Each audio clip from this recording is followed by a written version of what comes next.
to Tiz the Bomb up there at the Claiborne everybody else.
We have a trophy presentation hanging out. What? You taught me not taking Corey off. Exactly. Yeah. You taught, every once in a while, I need some sense of reality to pull me back in. And you are the man to do that. So I don't know if I even want to go here, but when Brian's mount scratched, you all were thinking about. No. Kenny asked the question, do we want to switch back to Brian and pull Corey off? And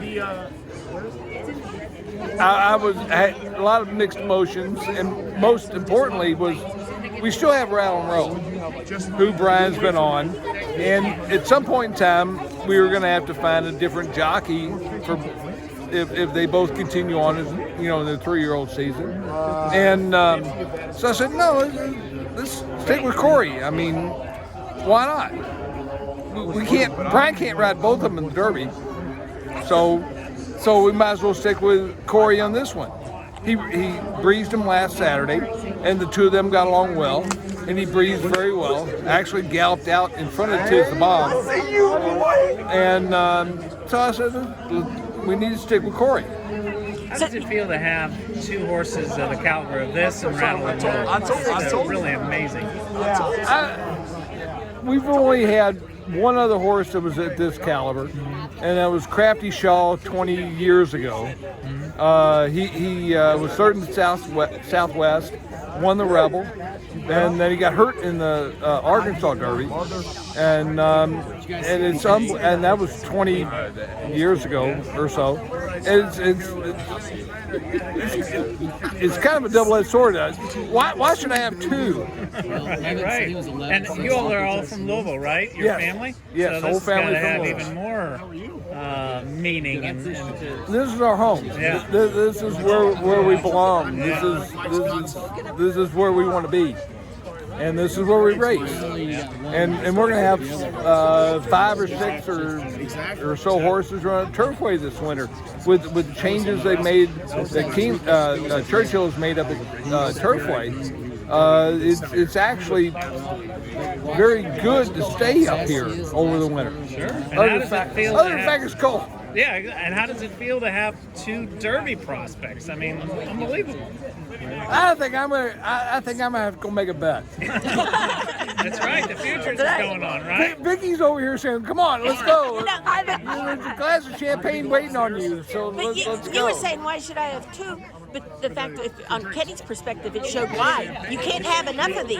Tiz the Bomb, a little something happens, and he still wins the race. It's bad luck for Tiz the Bomb. Tiz the Bomb's a great horse, and just little things with these horses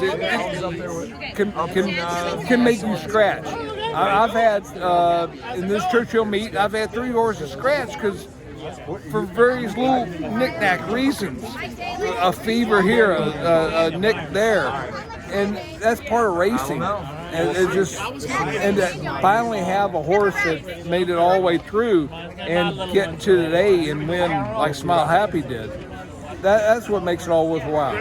Oh, great was that winning this race with what it means, being a 2-year-old race at Churchill Downs with your family and everything here? Oh, it's been great. You know, my children, my grandchildren out here. It was a great night. Smile happy. Brian Lynch said your horse freaked. Would you use the word? Yeah, he really is. He is a really, really nice horse. I mean, he's amazing. He's been doing that in the morning. He's kind of inconspicuous in that he doesn't, like when he trains, he's just a real pro, goes out there and does everything. And, you know, what he showed today was just a complete another level. Now, Tiz the Bomb with the scratch, but he did have a contribution in the sense that's Happy Saver's workmate, right?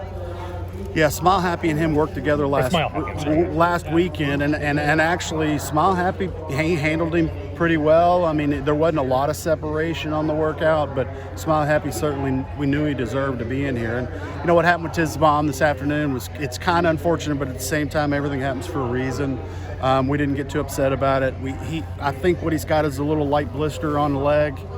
Something's either burn him or there's some sort of light infection, something that probably 3 days of antibiotics and it'll be gone. But timing wasn't there, and you know it is what it is. But we'll deal with that and regroup. This is why you can never have enough good 2-year-olds, I guess. Yeah, I mean, you know, it's just one of those things. And yeah, at first, I mean, we dealt with it in the spring with King Fury. He got sick the day before on the Oaks. So these kind of things happen. I mean, the older I get, I guess the better I take it. And you know, you don't get too high or low. You just accept it and keep moving. At what point in this race did you think that there was going to be like a You know, when Corey did a great job getting him in position where he could set on the outside, and I was telling Mike Mackin, I said, yeah, he hadn't moved on him. I mean, he's just stalking, and this horse is really smart. But, you know, Brian Lynch's horse is a really good horse. I mean, and he ran a really big race. I think he learned how to run off the Breeders Futurity race. I was scared of him.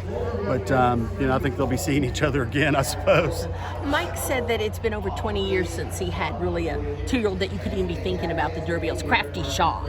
But yeah. You know, that's been at least 20 years. And how about for this Louisville family, and not just one, but you also have Rattle N Roll for them, having 2 horses where they can dream too of the Derby. Well, you know, they paid their dues in the business, and you know, and they get it. They understand the highs and the lows and the you know, setbacks, and you know, Mike's an old pro at all this stuff, and you know, this is the first crop I've ever bought for him. I'm really, you know, we had Hey Virginia also won the stake here, and a little horse that ran in the earlier allowance race, the stakes place. But you know, they're wonderful people to work for, and you know, I think they've got a couple angels. Their mom and dad were part of Lucky 7, who passed away recently or in the last few years, and that's a big deal for them.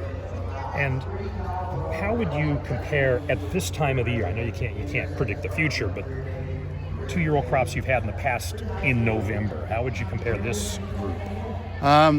Probably the best I've had yet. You know, Repent won this race, and then Harlan's Holiday had won the Iroquois, and then Sarava had just broken his maiden that fall. So, and that's a little did you know. Yeah, well, man, that was a long time ago.